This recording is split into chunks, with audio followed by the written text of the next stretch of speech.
El juramento de Hipócrates estipula: llevaré adelante ese régimen, el cual, de acuerdo con mi poder y discernimiento, será en beneficio de los enfermos y les apartará del perjuicio y el terror.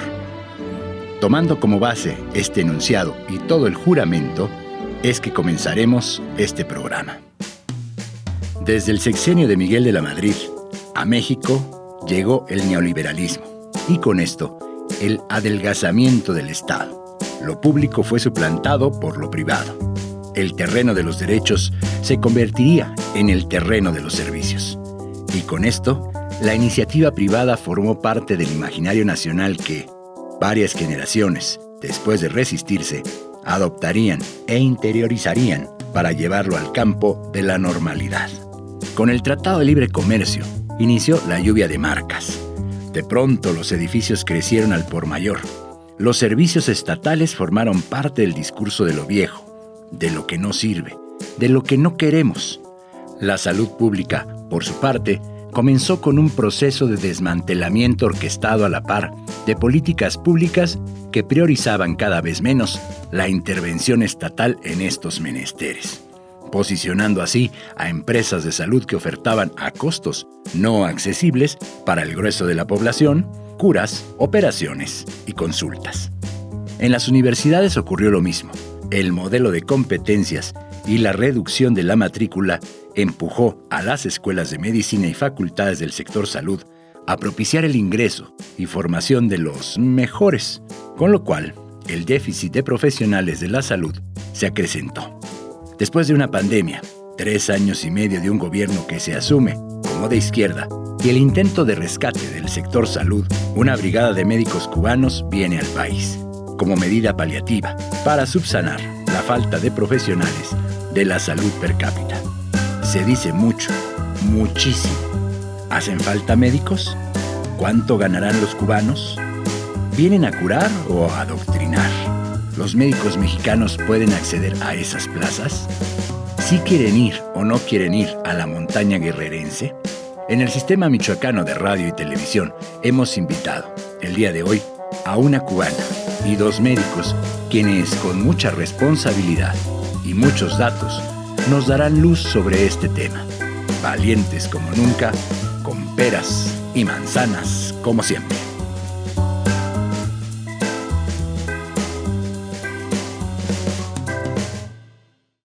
Buenas noches, bienvenidos a la Mesa Roja de la Televisión Pública Nacional, bienvenidos a la Mesa de Peras y Manzanas. Hoy, hay muchas cosas que decir, muchas cosas que tocar, pero hoy tenemos una mesa que al menos a mí, pues, me emociona, pero también nos costó mucho armarla, cabe mencionar, pero aquí está. Y considero que ante todo lo que se está diciendo, el Sistema Michoacano de Radio y Televisión tiene que poner la muestra y tocar este tema, como siempre lo hacemos acá, con peras y manzanas. No voy a decir más, solamente voy a decirles que ahí vienen los cubanos y de eso vamos a hablar. Tengo enfrente de mí, hoy voy a empezar yo siempre empiezo por la izquierda, luego cuando venía acá me decían no, que tienes que empezar por la derecha por el tema del tiro, por la izquierda por afinidad, pero hoy empiezo enfrente por un tema de necesidad. Tengo a la maestra en Derecho, candidata a doctora por la Universidad Michoacana, Ileisi Fernández, que aparte es presidenta de la Asociación de Fraternidad, ¿verdad? Con Cuba, es la presidenta estatal, la presidenta aquí en Michoacán. Ileisi, bienvenida. Muchas gracias por la invitación. Sí, lo dije bien, ¿verdad? Sí, así Okay. Es Asociación Michoacana de Fraternidad con Cuba. Ya, presidenta. Presidenta, sí. Ok, y No bueno, importan candidata, mucho los- doctora, maestra. Un placer estar aquí hoy contigo. Gracias por la invitación, por haberme tenido en cuenta para compartir un poco, ¿no? Platicar un poco de nuestros conocimientos. Y un gusto también estar con los panelistas que nos acompañan, pues para platicar, ¿no?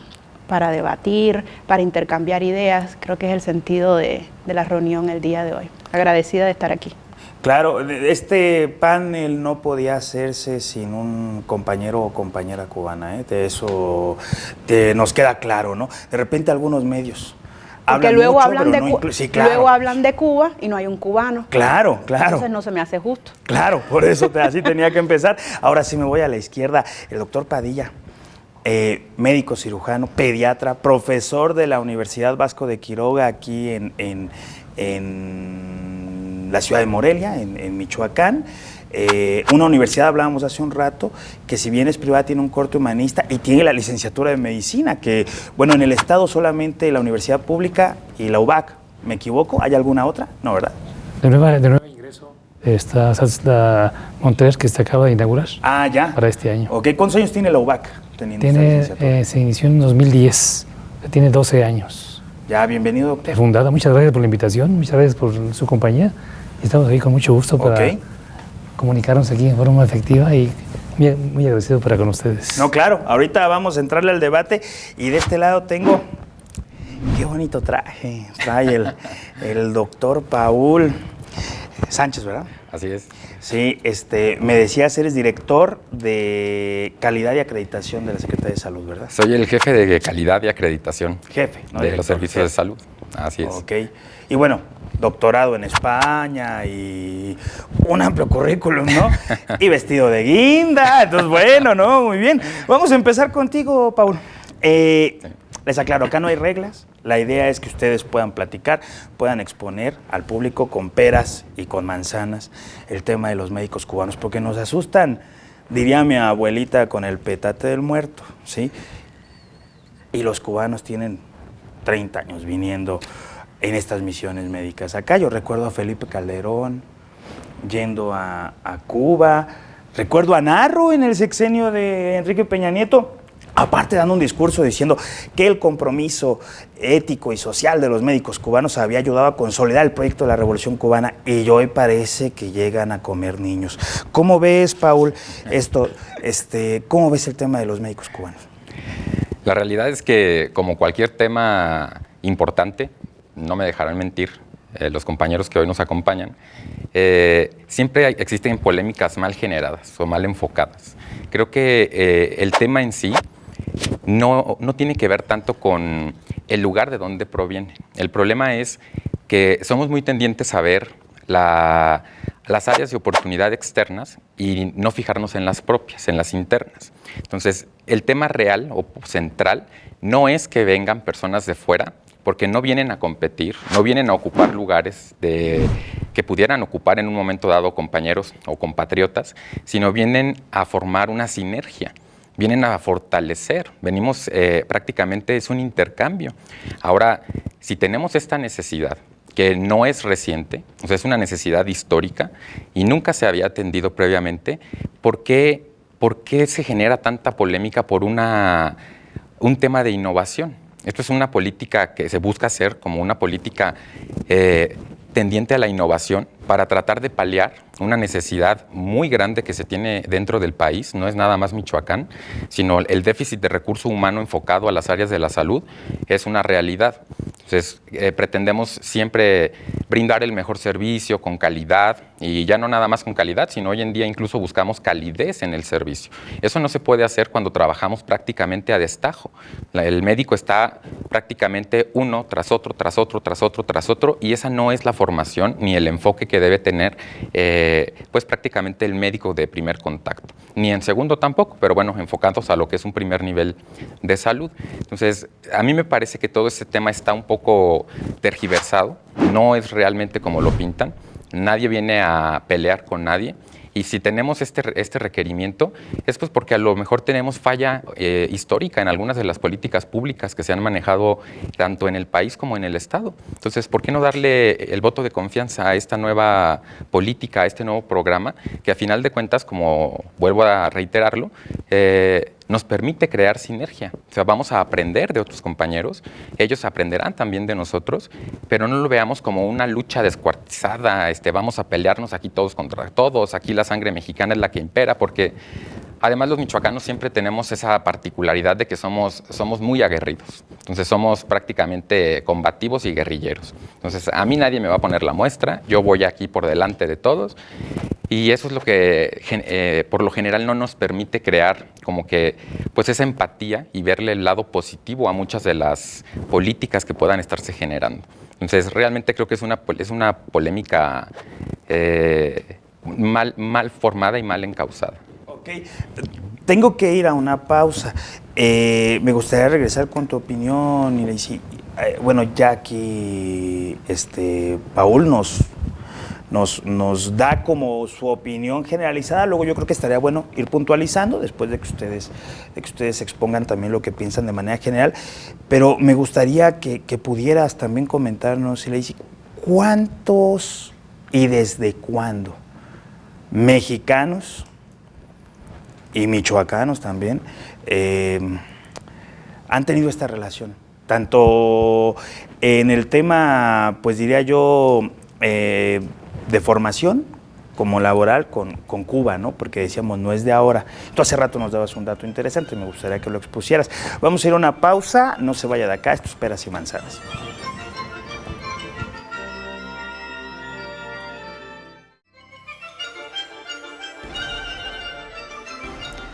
Estamos de vuelta, nos quedamos esperando la opinión de Ileisi.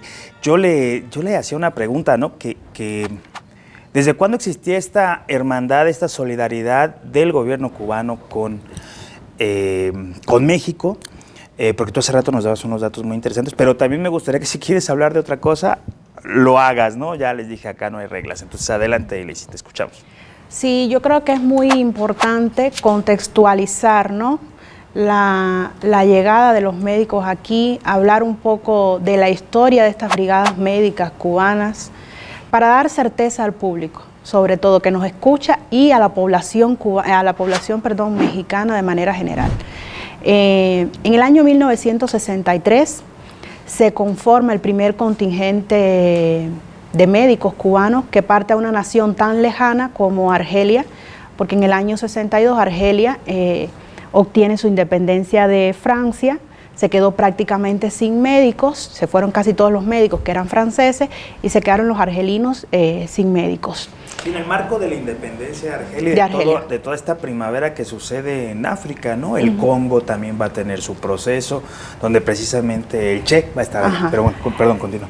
Pero en Argelia fue donde estuvo la primera brigada médica cubana. Nosotros los cubanos tampoco teníamos muchos médicos para, digamos, estar pues diciendo vamos a darle médicos aquí a esta nación, ¿no?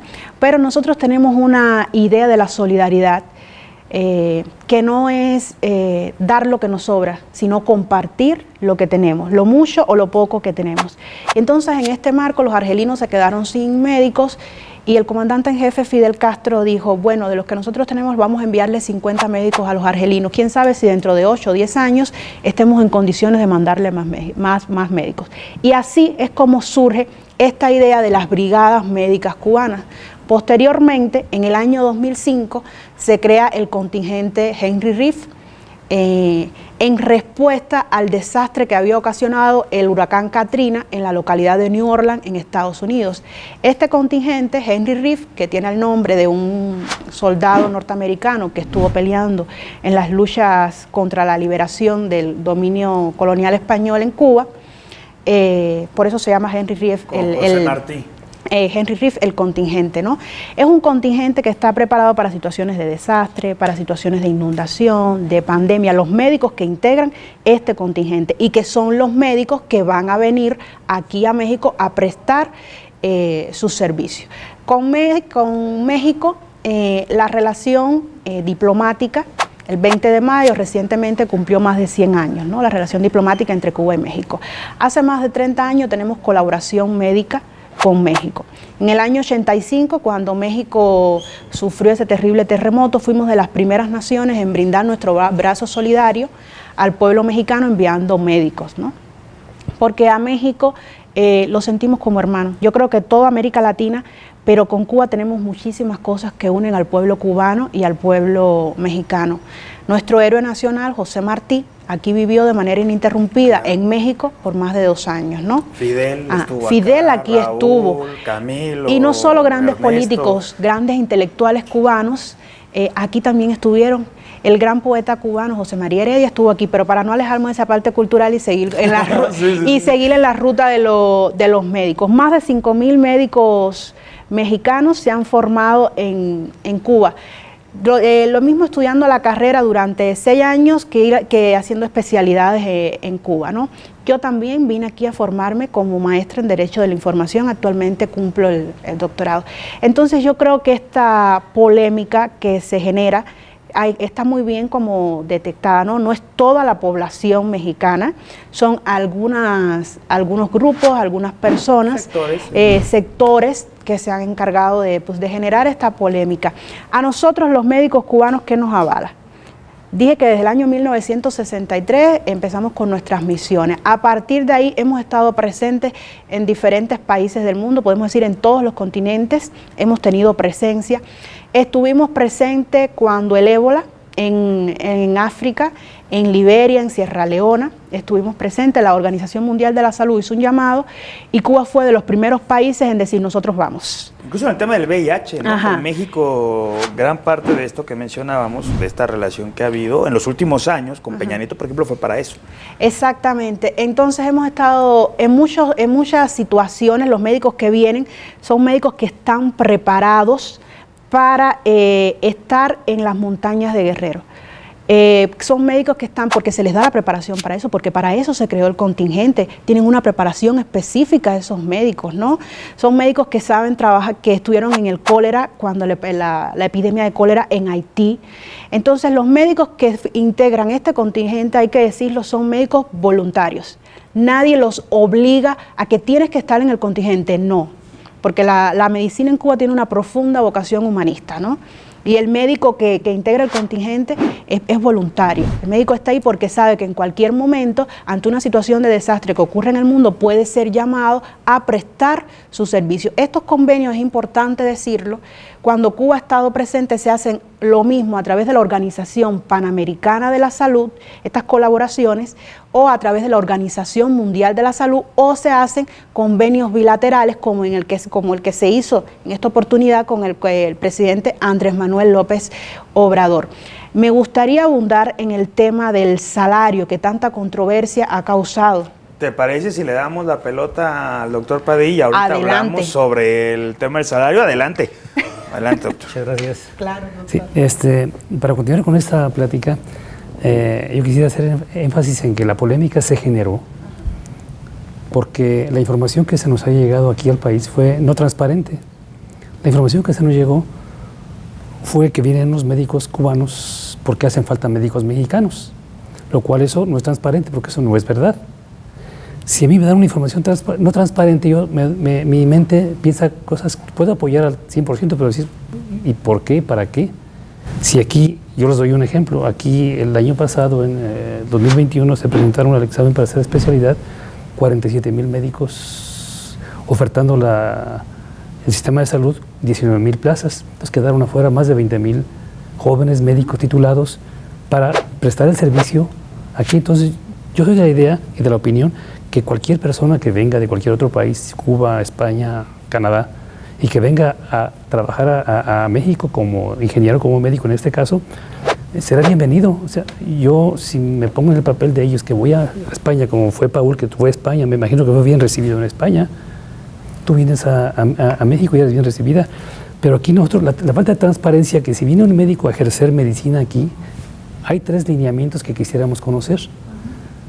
El médico que va a un país diferente debe cumplir los lineamientos específicos de cada país.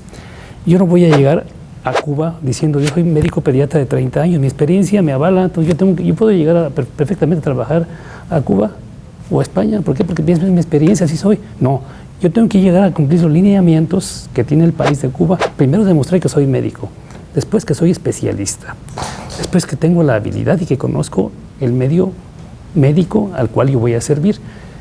De esa manera, si yo cumplo esos lineamientos, entonces el país sí me puede aceptar si yo paso esos exámenes o esas pruebas para yo demostrarlo. Entonces, para mí, La polémica se basa en eso, en la falta de transparencia. La otra falta de transparencia fue que no se dijo, por ejemplo, que se menciona el sueldo que recibe un cubano por el servicio que viene a prestar aquí. Se rumora, se dice, tampoco, no se nos ha informado, no se sabe, que ese dinero, una parte va al médico y otra parte va para el sistema cubano. Si esa parte proporcional que se le da al médico cubano es justa, de acuerdo a lo que piensa el médico, yo tengo que tomar en cuenta a la persona, no solamente al sistema político. Si se le da un 80, 30, 70, se me hace injusto. Yo pienso que deben tomar la opinión de la persona. De esa manera, entonces, sí se está politizando, se está haciendo. Primero está mi sistema político y después está el ser humano. Entonces, es otra de las dudas que me surge a mí. No quiero decir que sea cierta, pero mientras no hay transparencia, uno piensa esas cosas. O tú me puedes decir a mí, no, pues que todo está transparente, doctor. Y ahí sí, pero tú lo sabes, pero yo no lo sé. Entonces, no esperen que yo me quede, aceptar todo lo que ustedes me digan. Entonces, yo pienso que ese es el motivo de la polémica. Son dos puntos que quiero mencionar para no alargarme mucho en esto. Entonces, para mí sería... No, pero creo que con esos puntos ya tenemos carnita para el siguiente bloque. Aquí se va a armar, se va a armar el debate. Yo insisto... El hecho de que traigamos estos debates a este tipo de espacios tiene que ver con la doble moral que muchos medios tienen. Que insisto, nuestra labor es buscar la objetividad, aunque a veces nunca se logra. Yo nunca he ocultado quién soy, de dónde vengo y cómo pienso. Sin embargo, tenemos que darle voz y tenemos que darle cabida a las personas que piensan distinto. Y bueno, de eso se trata esto, ¿no? Pero sí. De repente escucho algunos comunicadores que no son nada objetivos. Vamos a ir a una pausa y pues regresamos contigo, Paulo. Ya no te voy a preguntar nada, me hice mi tarjetita y ya tú hablas. No se vaya de acá estos peras y manzanas.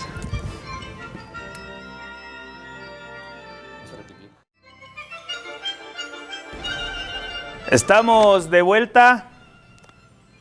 Paul. Que aparte me dijeron que no gritara, perdón por el grito ahí a los compañeros de producción. A veces me emociono. Es que cuando uno voltea a ver a este muchacho con ese traje, ¿cómo no emocionarse, no?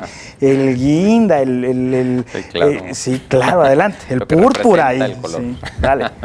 Pues la verdad es que coincido con muchas de las opiniones que se han vertido en este pleno y creo que esta doble moral no solamente aplica a los medios de comunicación, sino aplica a personajes que llegan a tener cierta influencia también hoy en día en distintos sectores de la sociedad. Esto que se realiza el día de hoy no es otra cosa que un acuerdo de coordinación o un acuerdo de, por decirlo de alguna forma, en términos no normativos, pues un acuerdo de colaboración o de ayuda entre dos naciones que obviamente tienen toda la autonomía para poderlo hacer. Esto no es nuevo, estos acuerdos ya se han celebrado con antelación. Entonces, ¿por qué la polémica se genera en este momento? ¿Por qué precisamente ahora? ¿Porque está en la presidencia Andrés Manuel López Obrador? ¿Por qué precisamente ahora? Porque es Cuba. No es la primera vez que realizamos trabajos conjuntos en materia de salud con los compañeros, con los hermanos del país de Cuba. Eso es una realidad, no es la primera vez. Entonces, esta doble moral creo que obedece a una careta que algunos, pues quizá detractores de a ciertas situaciones, no nada más del gremio médico, sino de algunas otras cuestiones, pues bueno, se ponen para poder pues generar todo este tipo de malinformación, de polémicas mal generadas, y también mal dirigidas, ¿por qué no? Comentarlo. La realidad es que, como lo vuelvo a mencionar, en algún momento lo hice, estamos hablando de fortalecimiento. El pueblo de Cuba no viene a competir, en el caso específico del el gremio médico, no va a competir con el gremio médico de México. Ahora, tenemos un déficit de médicos en México. No tenemos tanto el déficit en la formación de recursos humanos, sin embargo tenemos el déficit en la colocación de médicos en algunos lugares geográficamente alejados. ¿Cuáles son estos lugares? Principalmente son las zonas que nosotros tenemos, y no nosotros como médicos, sino las instancias gubernamentales correspondientes, pues tienen categorizadas como de alta o muy alta marginación. El médico especialista no quiere irse a una localidad alejada, pues porque no hay ciertas facilidades, no hay ciertas comodidades quizá a las que puedan estar ellos acostumbrados, y es lo que da como resultado que tengamos sí infraestructura hospitalaria, pero no tenemos capital humano, que es el activo más importante para operar este tipo de instituciones. Ahora, la medicina tiene un sentido 100% humanista. Entonces, estamos hablando ya de confort sobre humanidad. Creo que está entonces desvirtuado el sentido de la profesión. Entonces, no es que tengamos déficit en la formación y capacitación de nuestros propios recursos humanos. Lo que tenemos es que no hay médicos que quieran realizar esta función o su profesión en ciertas regiones. Entonces, se concentran todos en las cabeceras municipales, en las principales ciudades, en la capital del país, ¿por qué no decirlo? Así es. Solamente Ciudad de México, Jalisco y Nuevo León concentran el 40%, no, perdón, el 60% de los especialistas. Entonces, y bueno, ¿a dónde van los demás? Según la OMS, 23, 25 médicos por cada 10,000 habitantes debería de haber. Entonces sí hay un déficit, ¿no?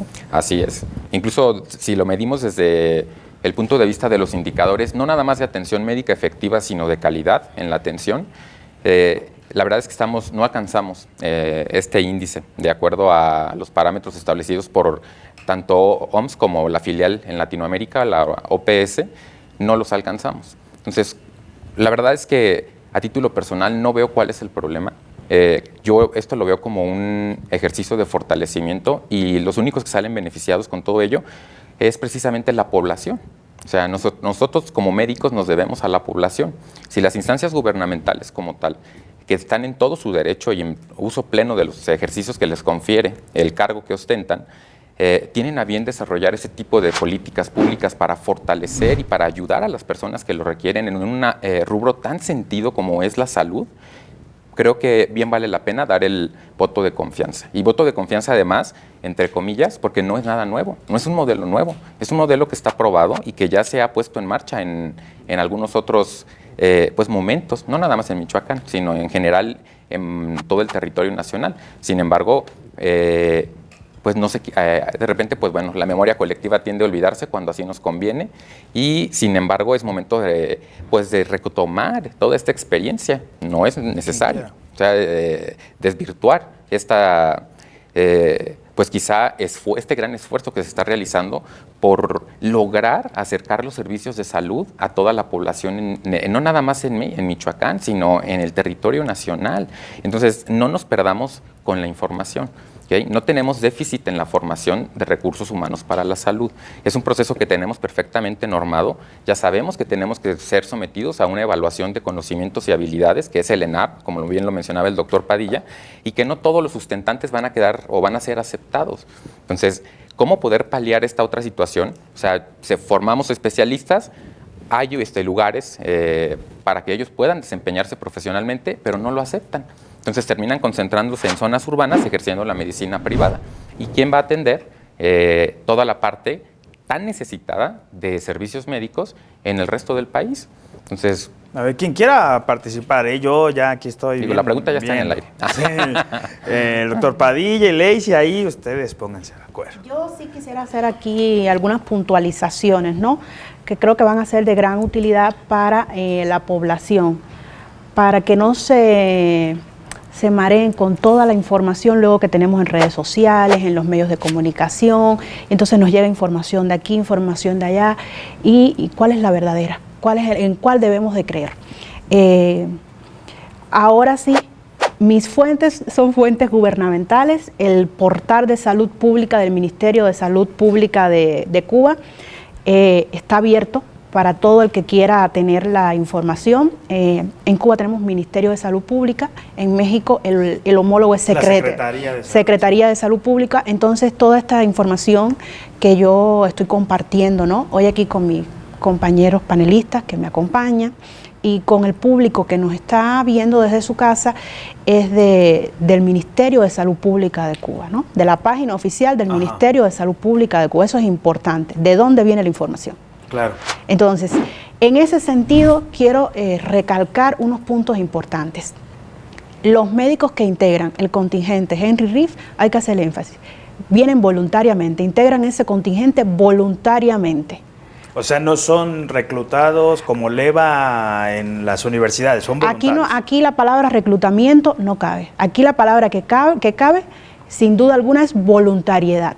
La voluntariedad que tienen los médicos de integrar ese contingente que saben que va a estar presto, porque esa fue la función por la que se creó, para ir a lugares de difícil acceso, para acceder, para estar presentes en situaciones de pandemia, en situaciones de epidemia, en situaciones de desastres naturales, las más difíciles. Entonces el médico va voluntariamente a ese contingente. Aquí nadie está obligado a estar en ese contingente. Ese es el primer elemento.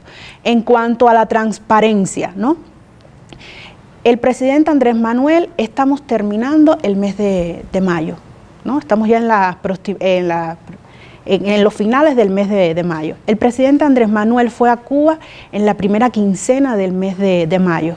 Entonces, el anuncio se realizó, luego se realizó en La Habana, y luego se replicó aquí en México. El presidente Andrés Manuel lo hizo. ¿Qué tiempo ha pasado? En una conferencia mañanera. Ajá. Incluso. Sí. ¿Qué tiempo? No ha pasado mucho tiempo. Todo se ha hecho en este mes de mayo. El presidente hace el anuncio de este convenio bilateral, porque es un convenio bilateral entre México y Cuba. El presidente, como titular del Ejecutivo, tiene toda la facultad para realizar estos tipos de convenios de colaboración, y posteriormente, casi inmediatamente, se empezó a dar toda la información a través de los medios oficiales de México. Secretaría de Salud Pública, el subsecretario López-Gatell ha dado información valiosísima en torno a todo esto. Entonces yo creo que la transparencia está ahí en toda la información que se ha ido dando poco a poco. Pues también en la mañanera el presidente no puede llegar y decir de una toda la información. El presidente dijo, se realizó este convenio de colaboración y ahora vamos a ir dando la información. Te juro que no soy antidemocrático, pero tengo que ir a un corte.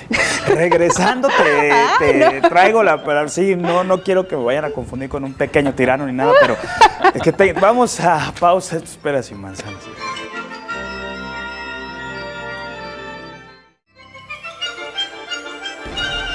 Estamos de vuelta, perdón, y Lacey, continúa. Estabas hablando de cómo si había habido transparencia, porque en una conferencia mañanera el presidente no podía decir de una en qué consistía toda esta parte, pero que se han hecho anuncios y se han ido clarificando cosas. Se ha ido retomando el punto, que es muy importante, se ha ido dando la información de manera oportuna.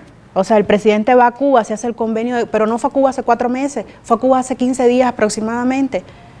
Se firma el convenio de colaboración, porque es colaboración en La Habana, viene aquí a México, regresa a México, hace el anuncio y posteriormente se va dando la información pertinente respecto a la modalidad de contratación, respecto al pago, respecto a que vienen especialistas a determinadas zonas de México, que son 500 especialistas, no estamos hablando de 1 millón de especialistas. No venimos en son de quitarle nada a los mexicanos porque no vamos a competir.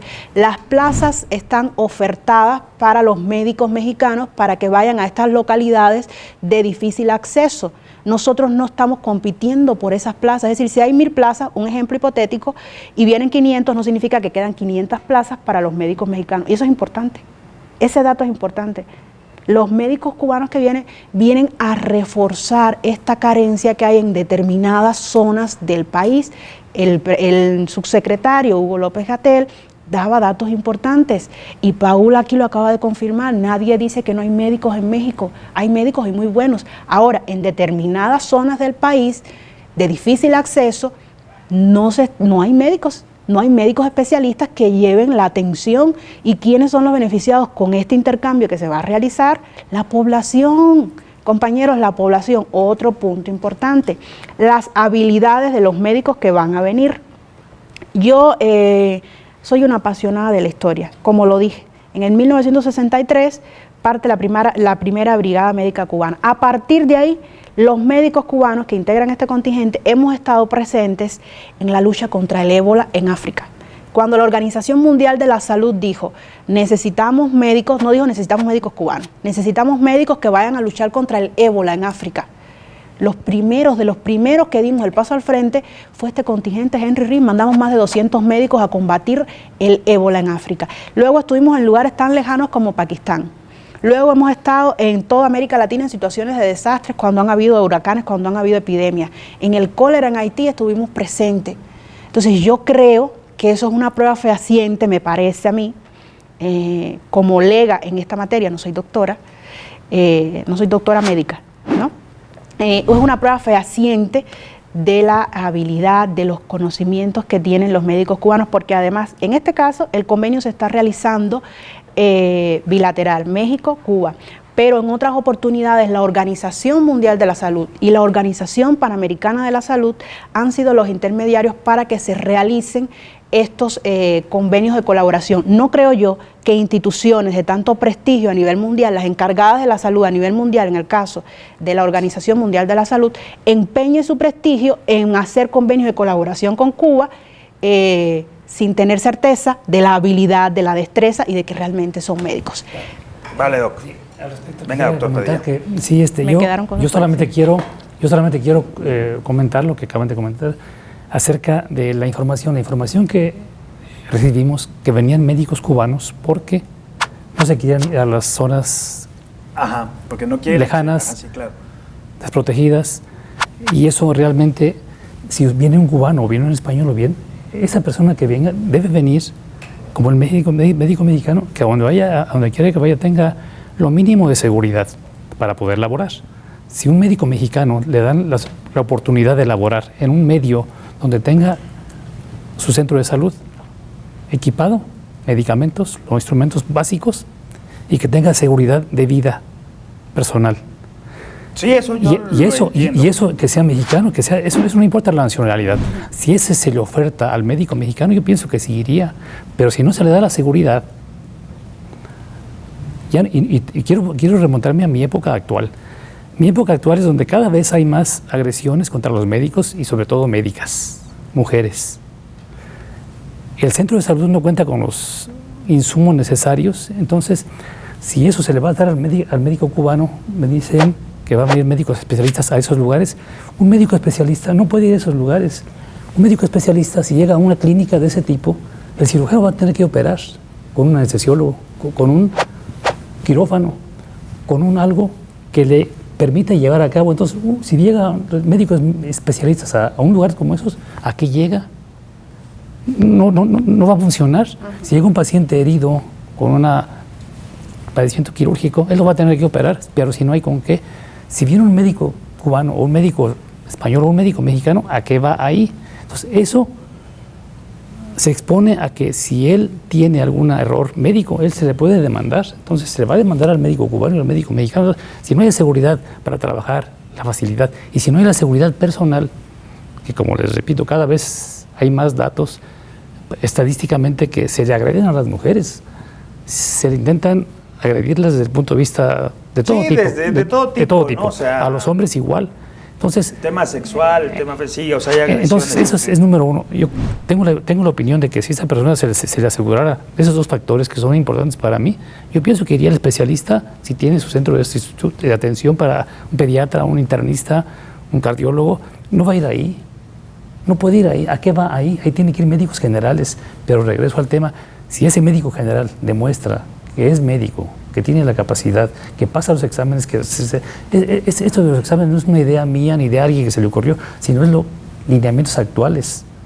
Entonces, esta persona debe demostrarlos y que está capacitado para ello. Mientras eso no suceda, yo sigo pensando que van a venir especialistas, me dicen que van a ir, un médico, ¿a qué va allá? Para mí eso no tiene sentido. Uno. Dos, la seguridad que se le ofrezca a cualquiera es bienvenida. De otra manera, no le encuentro yo porque eso es lo que se dijo a nivel de información en la mañanera. Claro. Que no quieren ir ahí porque son fifís. Eso, yo quiero hacer un comentario allí al respecto. Eso no es verdad. Yo le doy toda la razón en muchos de los puntos, doctor Padilla, de verdad. Pero también creo que podemos hacer un análisis más a fondo y a lo mejor peco de ser historiador y entonces voy a caer en eso, pero el desmantelamiento del sector salud no es de ahorita, o sea, empezó en un proceso de adelgazamiento del Estado en los 80s con Miguel de la Madrid, sí, debido a las políticas de Margaret Thatcher, etcétera. Bueno, Margaret Thatcher fue la dama de hierro del neoliberalismo, ¿no? Fue la que rescató supuestamente a Inglaterra y creímos que ese modelo aplicaba en todas partes. Entonces, ha habido un desmantelamiento que sí ha sido progresivo. ¿Eso en qué recae? Que de todos modos ya existía, ya había deficiencias, ¿no? Desde antes, pero eso en lo que usted comenta, ¿no? No hay insumos. Es cierto, no los hay. Eso no quiere decir que el proyecto de nación actual, encabezado por el presidente, no deba de corregirlo o que no deba de dar resultados a 3 años. Eso yo lo entiendo. Que hay muchas resistencias, yo también lo entiendo. Que hay muchos problemas, que no es tan fácil, yo también lo entiendo. Sin embargo, el nivel de expectativa que generó este cambio de régimen, pues bueno, lo estamos esperando. Yo entiendo toda esa parte, pero sí creo que es importante señalar que en esas mismas condiciones de indefensión que usted señala del médico estamos todos, y de los historiadores nadie se acordó, y por algo estoy conduciendo programas de televisión y no estoy haciendo investigaciones históricas, porque la verdad es que todas estas reformas, desde la laboral con Felipe Calderón y hacia atrás, todo el neoliberalismo, nos dejó sin futuro. Yo soy de una generación donde mi retiro va a ser mínimo, donde ni soñar en obtener una casa que no sea de interés social, porque no hay oportunidades de trabajo. La inseguridad también la padecemos. Y entonces digo, yo sé que se debe de corregir, pero entonces donde de repente digo, ay, como que siento que mis compañeros estudiantes o recién egresados de medicina, como que de repente siento que traen un chip medio aburguesado de decir, pues es que yo soy médico y entonces a mí me tienen que dar todas las condiciones y mi salario tiene que ser de 20,000 pesos para ir a trabajar. Cuando yo trabajé en brigadas de educación, por ejemplo, para CONAFE, por una cuarta parte de eso, porque había que vivir de algo y era lo único que tenía. Y no digo que tenga que ser así, ojalá todos les pagaran un buen salario, ojalá todos les brindaran esas condiciones, pero no las tenemos y por eso yo estoy conduciendo programas acá. Vamos a regresar al siguiente bloque con Paul, porque ya me dijeron que fuéramos a corte. Y sí, digo yo que en el caso ideal así tendría que ser, a todos garantizarles esta parte. No está, ¿de quién es culpa? Sin duda del Estado, de los estados que ha habido desde hace muchos años, y de este también tiene una culpa, claro que sí, tiene parte de la responsabilidad, pero sí es donde de repente digo, independientemente de quién sea su papá, la influencer, la doctora Ana Ceci, de repente cuando me habla desde Polanco es cuando digo, hijo, ¿y qué hacemos nosotros, pues? O sea, nunca ha sido a mi pueblo, ¿no? O sea, sí, entonces, bueno, vamos a hacer una pausa, regresamos. Esto es Peras y Manzanas.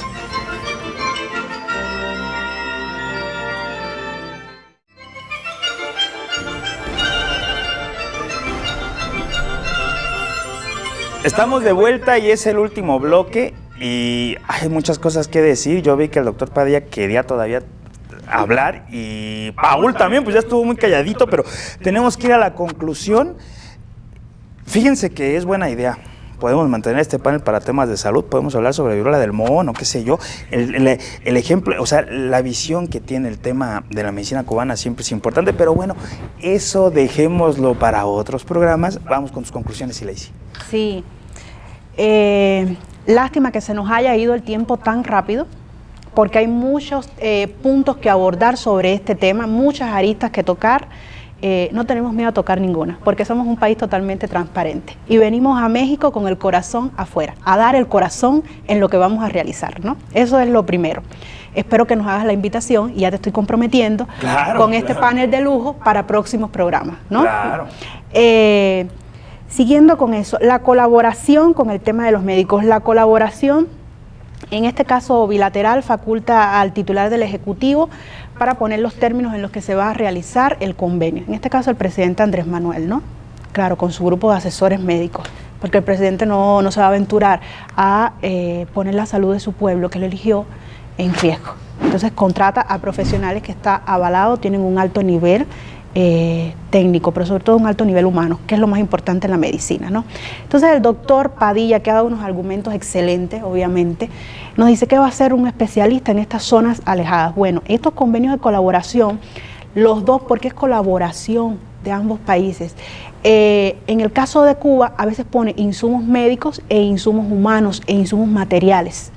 Aquí vamos a traer no solamente al personal médico calificado por toda la trayectoria que tiene, sino que también en el caso de Haití, por ejemplo, me remonto a Haití, llevamos el personal humano y llevamos los hospitales de campaña con todos los insumos médicos y ahí se realizaron las operaciones y fue un éxito. Entonces aquí en México también Cuba va a poner una parte que no solo es médicos, material humano o capital humano, como se quiera llamar, sino también va a poner insumos para poder llevar a cabo la misión, para que este especialista pueda ser efectivo en la zona en la que se coloque. Y México también, por supuesto, como país receptor, pues va a garantizar vivienda, comida y otros aspectos, ¿no?, para que funcione el programa. En cuanto, para ir culminando, el tema de la remuneración a los médicos cubanos, que me parece importantísima. No hay que descontextualizar el tema de la remuneración. Creo que hay que darle el enfoque que lleva, el enfoque real, el enfoque verdadero. 1% del salario que se les paga a los médicos cubanos. En México hay un Instituto Nacional de Transparencia y Acceso a la Información Pública y hay una plataforma de transparencia y acceso a la información pública. Todo lo relacionado con este convenio de colaboración va a estar disponible en esa plataforma, porque México es un país democrático, igual que Cuba. Entonces, en cuanto al salario, una parte, 1%, va para el médico cubano que viene de manera voluntaria, que ha aceptado previamente esta condición, y la otra va para el gobierno cubano. Y para el gobierno cubano, cuando digo para el gobierno cubano, el derecho a la salud en Cuba es un derecho constitucional, ¿no? Y es un derecho que ampara la salud de manera masiva y gratuita. Ese % que tanto se quiere desvirtuar, que va para el gobierno cubano, es para sostener la masividad del sistema de salud cubano, para sostener la gratuidad, la calidad y la excelencia del sistema de salud cubana. Se arreglan hospitales, se arreglan centros de salud, se arreglan clínicas dentales, se arreglan policlínicos, se invierte en los médicos que se forman en Cuba, médicos cubanos y médicos del mundo entero. Para eso se utiliza ese dinero y eso hay que dejarlo claro. Paul. Gracias. Yo concuerdo, la verdad es que en muchos de los puntos tanto con el doctor como con Ilacy, y la verdad es que a mí me gustaría dejar muy claro y muy puntual que si bien es una realidad que en muchas de estas regiones denominadas como de alta y muy alta marginación, en efecto, pudiéramos no tener infraestructura médica pues de segundo nivel, hablando para eventos quirúrgicos, obstétricos, etcétera. La realidad es que todo lo que es la logística de la operatividad de este programa, obviamente está hecha. O sea, no vamos a colocar o no se va a colocar personal en áreas en las que no cuenten con las herramientas para ellos poder dar atenciones efectivas. O sea, al contrario, existe toda una planeación estratégica detrás, que es como las letras pequeñas del contrato, que pues bueno, muchas veces es imposible de darlas a conocer de manera extensa en distintos medios de comunicación, pero como bien comenta Ilacy, va a estar disponible la información para consulta de todos. Ahora, la realidad es que el sistema de salud en México, derivado de lo que es, y podemos corroborarlo en el Programa Sectorial de Salud 2019-2024, contiene 3 objetivos específicos o primordiales. Uno de ellos es precisamente aumentar la calidad y la calidez en cuanto a la atención médica. En México también tenemos como derecho constitucional el acceso a la salud. Sin embargo, el cumplir con este derecho constitucional pues era complejo. Entonces, inicia desde la reforma a la Ley General de Salud en fecha de noviembre del año 2019, con la reforma a la Ley General de Salud, la cual, pues bueno, desaparece esta anterior política denominada Seguro Popular y se crea el Instituto de Salud para el Bienestar. El INSABI. El INSABI. Entonces, a través de un componente denominado acreditación en cuanto a lo que es capacidad, calidad y seguridad en la atención médica, es que el Procesa se encuentra alineado a lo que es también el Programa Nacional de Desarrollo, que fue creado pues, por todo el equipo del señor presidente constitucional, Andrés Manuel López Obrador, en el cual se trata precisamente de dar cumplimiento a este articulado de la Constitución, o sea, garantizar el acceso efectivo, oportuno y de calidad a los servicios médico-quirúrgicos, ¿okay? No nada más al primer nivel, o sea, resfriado, consulta, sino intervenciones quirúrgicas mayores. Entonces, es de resaltar el esfuerzo que se está haciendo y todos los recursos que se están invirtiendo para garantizar la salud de la población. Con salud todo, y sin salud nada. Doc. Sí, cualquier persona que venga de Cuba, de España, es bienvenida, y si viene con esos factores, pues obviamente el beneficiado es el pueblo mexicano, el paciente que acude ahí. Si estás hablando históricamente, vamos hacia atrás, que esto es culpa de los anteriores gobiernos, nosotros tenemos que vivir en nuestra realidad. Si nosotros, como dice Paul, sí, claro, vamos a mandar médicos específicamente a lugares donde tengan todos los respaldos para poder llevar a cabo, en teoría. Pero la realidad es que vamos a hospitales,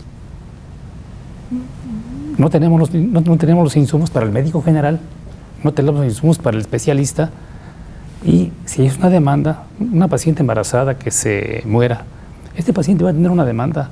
Entonces, este paciente va a tener una demanda, pero ¿en base a qué? En base a que no tenemos lo más elemental. Entonces, si eso se corrige, se lleva a cabo, pues bienvenidos a que sea el médico mexicano, el médico cubano, bienvenidos, porque va a ser en beneficio solamente del país nuestro mexicano.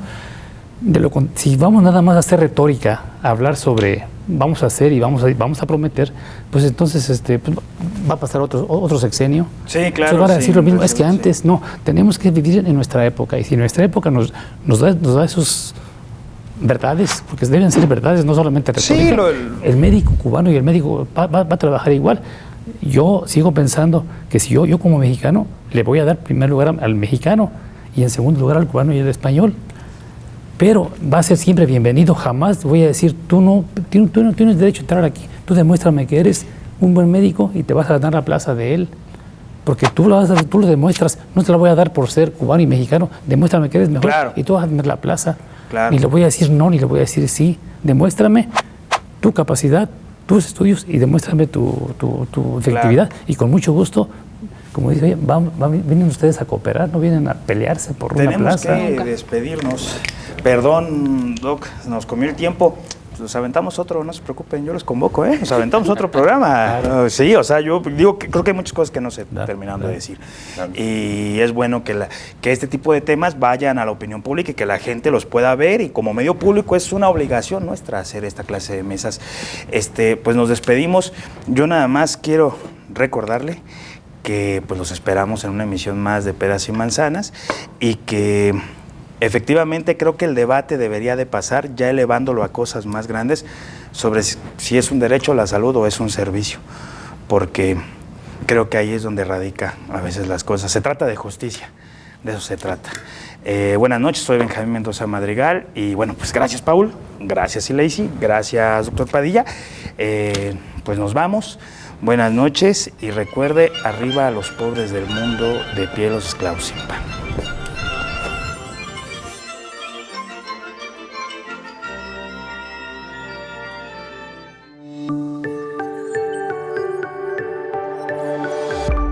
Sistema Michoacano de Radio y Televisión presentó